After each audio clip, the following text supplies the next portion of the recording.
Have you ever noticed how some people seem to effortlessly connect with any group that they encounter, while others struggle to make their message be heard?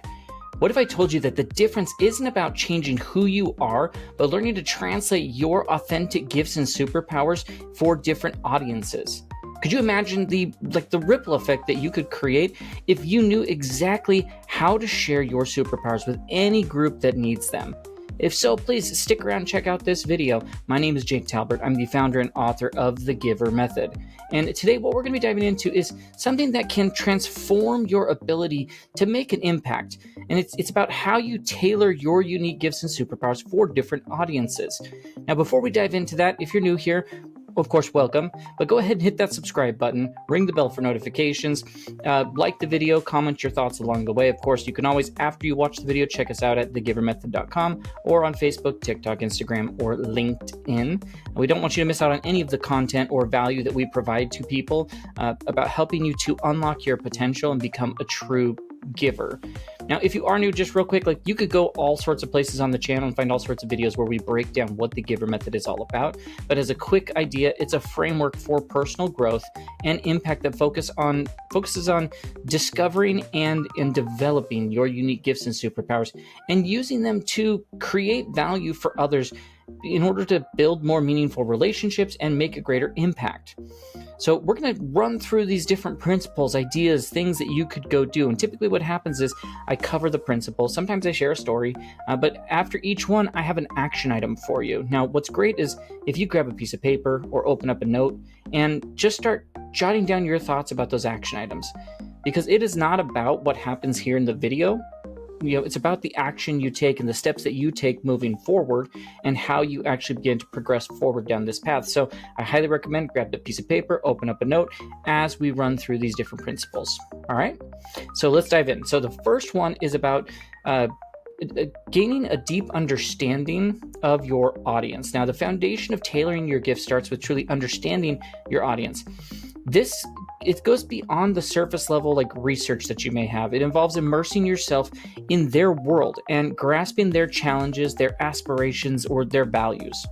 I mean, imagine learning a new language where understanding the culture and context behind the words is as important as the words themselves. So by immersing yourself in the lives of those who you impact, you gain a deeper appreciation for their unique struggles and goals and how you can serve them. This understanding really does allow you to present your gifts in a way that aligns with their worldview and resonates on a much more meaningful level with them.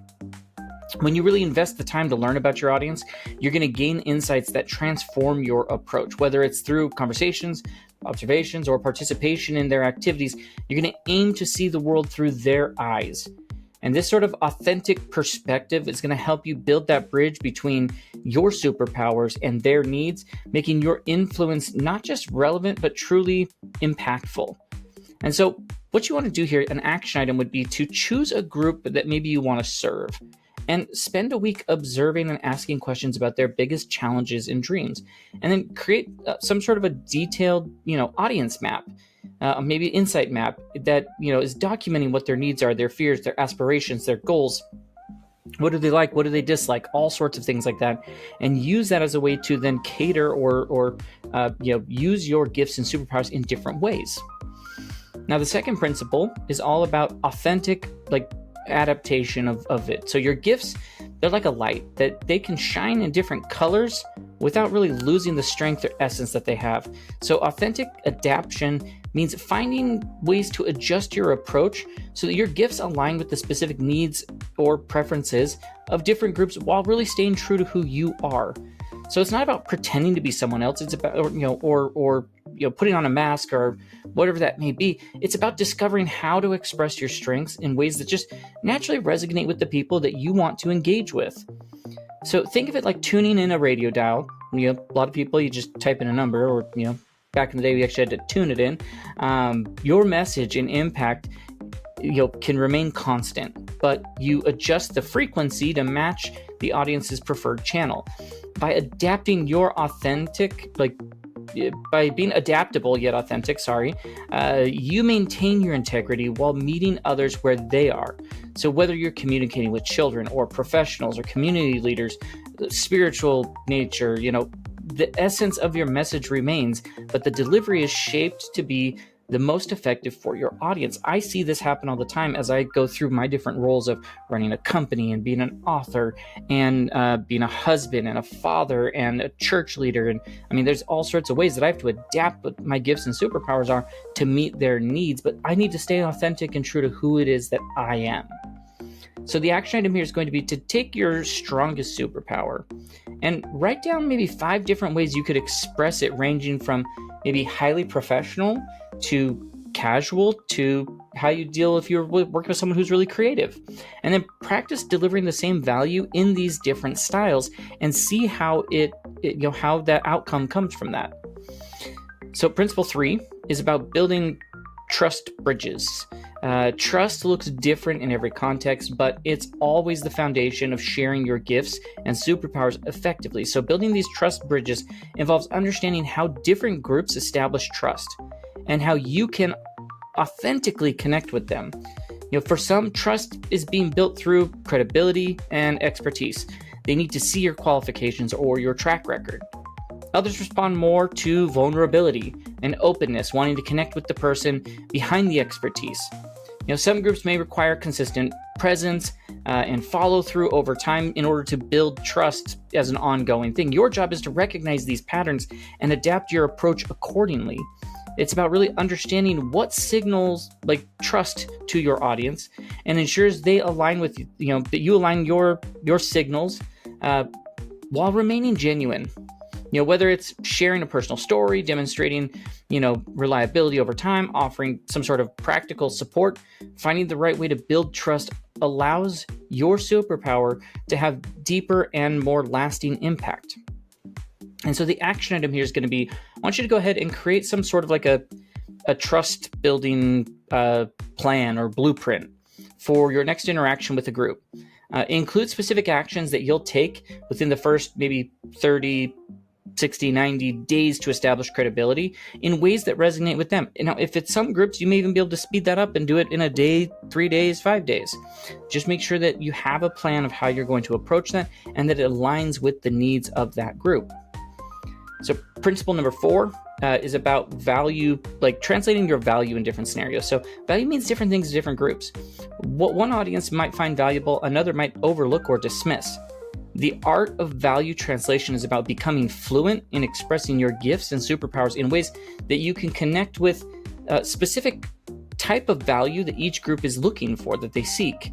So this involves you understanding not just what you offer, but how to frame it in a way that aligns with your audience's goals or priorities, definitions of success. I mean, imagine your gift is a versatile tool, and it can be presented in various ways depending on the needs of the group. I mean, some audiences might value practical skills and solutions, while others seek inspirational or emotional support and connection.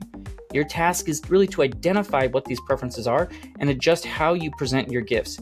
This is going to really make sure that that the impact you create is both visible and meaningful to those who you're aiming to serve. I know that as I try to express, things that I've got gifts and superpowers on that I use day to day in work, breaking down complex problems, making things simple for people, and how I do that for businesses. When I try to translate that to people at church, they struggle to understand what it is I actually do. And so finding the way to articulate that in a way that delivers value or creates value for them. And so the action item here is to create a value breakdown, a value translation guide for the top 3, take your top 3 gifts and superpowers and outline how you could express them in terms that really would resonate with different groups based on their priorities and their goals. Now, our 5th principle is about communication, collaboration within communication. Different groups have different communication preferences that affect how they're going to receive the information or process the information that you're giving. So different groups, as they have these different preferences, it's going to influence how they connect and how they engage. So this idea of communication calibration involves adapting your style to fit these preferences, ensuring that your message is not just heard but understood and felt. This requires insight into not only what to say, but how and when to say it. You can definitely overdo that and say things at the wrong time. For instance, professionals, they may respond best to clear, concise, or data-driven communication, while creative groups, like some people I've spent with the last weekend with, might connect more through stories or visuals or metaphors. And so calibrating your communication means that you are crafting your message in a way that really aligns with the group's preferred style, enhancing your ability to build rapport and influence more effectively. So the action item here is going to be to develop maybe 2 or 3 different versions of how you explain your primary superpower. One story-based, one data-driven, maybe one metaphor-based. Practice delivering these versions until they just feel so natural to you. Our 6th principle is about architecting engagement. So creating opportunities for meaningful engagement, it really does require design. Engagement architecture, it's about crafting these experiences in ways that invite active participation and really do resonate with the specific preferences of your audience. It's not enough to just present information. The goal is to really create interactive and immersive experiences that encourage involvement and make the audience feel like they're a vital part of the process.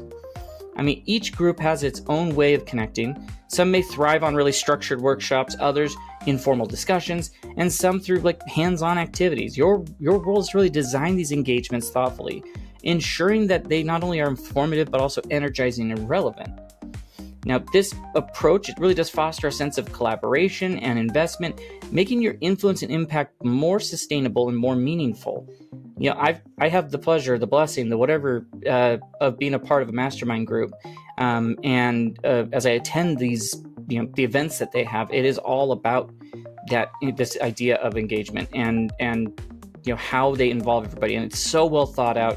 And there are different styles for different groups. Bigger, smaller groups, we may have breakout sessions and tables, and people sharing things and journaling. Where larger group, it's going to be more some speakers with some activities, but it's all designed to be engaging in that sort of a way. And I can tell you that the influence it creates, it just ripples on with the effect that it's having. And so your action item here is going to be to maybe start to design out or think about 3 different engagement formats for sharing your gifts. It could be a workshop or one-on-one sessions, maybe a group discussion, and outline how these formats would need to be maybe adapted based off different audiences that you may be presenting it to. And then principle number 7 is about integrating feedback. So creating some sort of an effective feedback loop that matches each group's style is really critical to continuous improvement. Different groups have their own styles of giving and receiving feedback, and it's important to really develop ways that feel comfortable and natural for them to share their honest thoughts and opinions. Feedback integration involves being open to input, designing multiple channels for feedback, whether through formal surveys, informal conversations, or maybe collaborative discussions. The goal is to really make the feedback a part of your interactions, really ensuring that it feels safe and valued for those you serve. Because when you incorporate feedback effectively, you're going to gain insights that help refine your approach, making your superpowers even more aligned with the group's needs.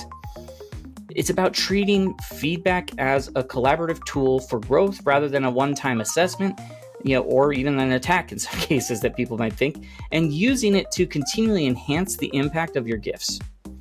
And so action item here is going to be find the ways, customize some sort of a feedback system, develop a feedback system that includes maybe formal surveys and assessments and informal conversations, observations.